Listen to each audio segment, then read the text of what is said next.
Best bank for YouTube payment in India. तो guys आपका channel monetise होने के बाद जब आपके YT स्टूडियो में $100 कंप्लीट हो जाता है एंड अगर आपने अपने एडसेंस अकाउंट में अपनी आइडेंटिटी और एड्रेस वेरीफाई करके रखा है and US tax form fill कर लिया है तो यूट्यूब से फर्स्ट पेमेंट पाने के लिए आपको पेमेंट मेथड सेलेक्ट करने के लिए बोला जाता है, यानी आपको बैंक अकाउंट ऐड करने के लिए बोला जाता है। अब हमारे देश में कोई एक बैंक तो है नहीं, बहुत सारे बैंक है। तो सवाल ये है कि आखिर हम कौन सा बैंक ऐड करें, कौन सा बैंक यूट्यूब पेमेंट के लिए बेस्ट रहेगा। तो देखो, यूट्यूब पेमेंट पाने के लिए कोई भी बैंक सेलेक्ट करने से पहले हमें ये 3 बातें ध्यान में रखनी चाहिए। पहला तो ये कि उस बैंक में यूट्यूब को पैसा भेजने में कोई दिक्कत ना हो, यानी वो बैंक विदेशी मुद्रा को एक्सेप्ट करे। देखिए, यूट्यूब एक अमेरिकन कंपनी है और यूट्यूब से हम जितनी भी कमाई करते हैं वो सब अमेरिकी डॉलर में होती है एंड यूट्यूब को इंडिया या फिर किसी भी देश में पैसा भेजने के लिए स्विफ्ट कोड की जरूरत पड़ती है। अब जिन लोगों को स्विफ्ट कोड के बारे में नहीं पता है उनको मैं बता दूं कि स्विफ्ट कोड, जिसको बैंक आइडेंटिफायर कोड BIC भी कहते हैं, ये 8 से 11 कैरेक्टर का एक यूनिक कोड होता है जो किसी भी बैंक या फिर फाइनेंशियल इंस्टीट्यूशन का इंटरनेशनल आइडेंटिफिकेशन नंबर होता है। उसका यूज इंटरनेशनल मनी ट्रांसफर के लिए होता है। जैसे देखो, भारत के अंदर अलग अलग बैंकों के बीच में लेन देन करने के लिए IFSC यानी कि इंडियन फाइनेंशियल सिस्टम कोड की जरूरत पड़ती है। वैसे ही एक देश के बैंक को दूसरे देश के बैंक के साथ लेन देन करने के लिए स्विफ्ट कोड की जरूरत पड़ती है। ये IFSC कोड से अलग है। स्विफ्ट कोड का फुल फॉर्म है society for world wide interbank financial telecommunication. ये होता कैसे है तो देखो, एक एग्जांपल के लिए मैं आपको स्टेट बैंक की मुंबई ब्रांच का स्विफ्ट कोड बता रहा हूँ,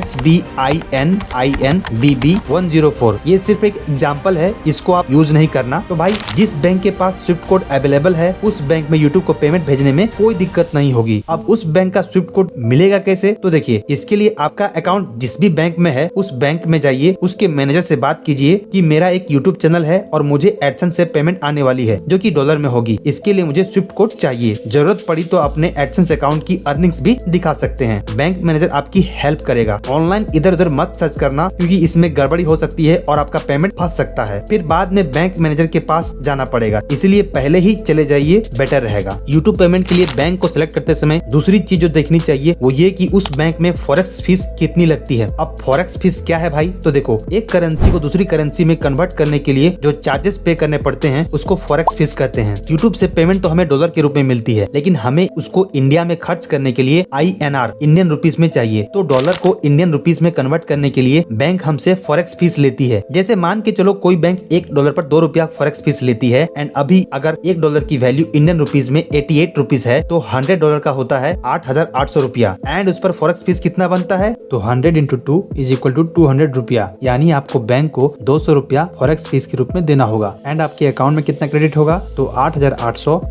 200 = 8,600 रुपया। अब अलग अलग बैंक की फॉरेक्स फीस अलग अलग होती है, इसीलिए जिस बैंक की फॉरेक्स फीस सबसे कम होगी वही बैंक बेस्ट होगा। तीसरी चीज जो हमें देखनी चाहिए वो ये है कि हमारा पेमेंट कितना जल्दी हमको मिलता है। देखिए, यूट्यूब हर महीने के 21 से 22 तारीख के बीच में पेमेंट रिलीज करती है एंड हमें हमारा पेमेंट उसके कितने दिन बाद अकाउंट में क्रेडिट होता है ये देखना बहुत जरूरी है। कोई बैंक 1 दिन लगाता है, कोई 2 से 3 दिन लगाता है एंड कोई तो 1 हफ्ते भी लगा देता है। इसलिए जो बैंक जितना कम टाइम लेता है वही बेस्ट है। चलो, ये तो थी 3 बातें जिसके आधार पर हम डिसाइड करेंगे कि कौन सा बैंक बेस्ट बैंक है। अब बात कर लेते हैं बैंकों के बारे में। तो देखो, इंडिया में 2 तरह के बैंक है, government bank and private bank. तो पहले गवर्नमेंट बैंक की बात करते हैं। वैसे तो भारत में as of now 12 government banks है, बट हम बात करते हैं टॉप 5 बैंक की। तो टॉप 5 बैंक में शामिल है state bank of India, bank of Baroda, Punjab national bank, bank of India, union bank of India. अब सवाल यह है कि इन टॉप 5 गवर्नमेंट बैंकों में से किस में जाएं? SBI में जाएं, बैंक ऑफ बड़ौदा में जाएं या फिर पंजाब नेशनल बैंक में जाएं? SBI की जहाँ तक बात की जाए तो SBI का जो फॉरेक्स रेमिटेंस है वो काफी बढ़िया है। देखिए, यूट्यूब से हमारा पैसा पहले फॉरेक्स डिपार्टमेंट में आता है, फिर वो इंडियन रुपीज में कन्वर्ट होकर हमारे अकाउंट में क्रेडिट होता है। कई बार हमको फॉरेक्स रेमिटेंस का फॉर्म भी फिल करना होता है। SBI में जो फॉरेक्स रेमिटेंस है काफी अच्छा है, मतलब हमारा पैसा हमको जल्दी मिल जाता है। फॉर एग्जांपल, अगर एडसेंस ने आपका पेमेंट 21 तारीख को रिलीज किया है तो SBI में आपको पैसा 22 को ही मिल जाता है, या नहीं तो फिर 23 को तो मिल ही जाना है। SBI में सबसे अच्छी बात यह है कि इसमें पेमेंट डिले नहीं होता है, तुरंत मिल जाता है। अब बात करते हैं कन्वर्जन रेट की, यानी कि फॉरेक्स फीस की। तो देखो, SBI में फॉरेक्स फीस ना तो ज्यादा हाई है और ना ही ज्यादा कम,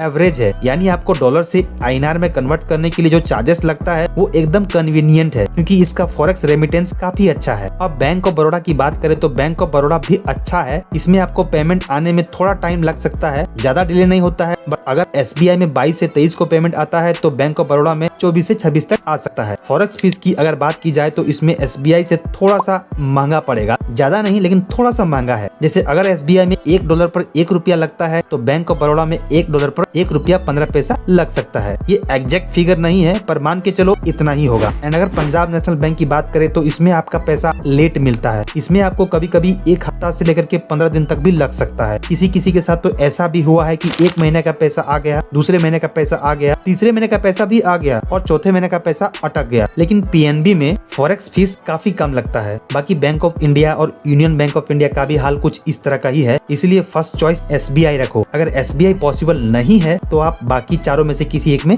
जा सकते हैं। अब बात करते हैं प्राइवेट बैंक की। तो देखो इंडिया में as of now total 21 private bank है जो कि RBI के गाइडलाइन पर काम करती है और उनमें से जो 3 सबसे पॉपुलर है वो है HDFC bank, ICICI bank and axis bank. अगर HDFC बैंक की बात करें तो इसका फॉरेक्स रेमिटेंस काफी बढ़िया है। आपको आपका पैसा SBI की तरह ही तुरंत मिल जाता है और इसमें जो फॉरेक्स फीस लगता है वो काफी रिलायबल है। इसमें पेमेंट फंसता नहीं है। और अगर ICICI बैंक की बात करें तो ये भी HDFC की तरह ही बढ़िया है। इसमें भी आपका पैसा आपको 1 से 2 दिन के अंदर में आ जाता है एंड इसमें भी जो फॉरेक्स फीस है वो काफी कम है पर HDFC से थोड़ा ज्यादा है। एंड अगर एक्सिस बैंक की बात की जाए तो ये भी बढ़िया है, आपका पैसा तुरंत आएगा बट इसका कन्वर्शन रेट थोड़ा सा हाई है। इसलिए अगर प्राइवेट बैंक में जाना ही है तो HDFC bank is the best choice. तो गाइस अब आपको एक क्लियर आइडिया हो गया होगा कि YouTube पेमेंट पाने के लिए कौन सा बैंक आपके लिए बेस्ट रहेगा। इसके बाद भी अगर बैंक से रिलेटेड कोई भी दिक्कत आ रही हो तो वीडियो में कमेंट करके जरूर पूछना। मैं आपकी हर कमेंट को पढ़ता हूँ, उसका रिप्लाई करता हूँ। एंड गाइस इस वीडियो को एक लाइक और चैनल को सब्सक्राइब जरूर कर लेना क्योंकि मैं एकदम जेन्युइन वीडियो बनाता हूँ, कोई बकवास नहीं, बिल्कुल काम की बात। और हाँ, वीडियो को हाइप दे देना ताकि ज्यादा से ज्यादा ऑडियंस तक पहुँच सके। मिलते हैं अगले वीडियो में, तब तक आप इस वीडियो को चेकआउट कर सकते हो। इस वीडियो में मैंने एडसेंस अकाउंट से जुड़ी A to Z इन्फॉर्मेशन दी है, आपके सारे डाउट्स क्लियर हो जाएंगे। ठीक है,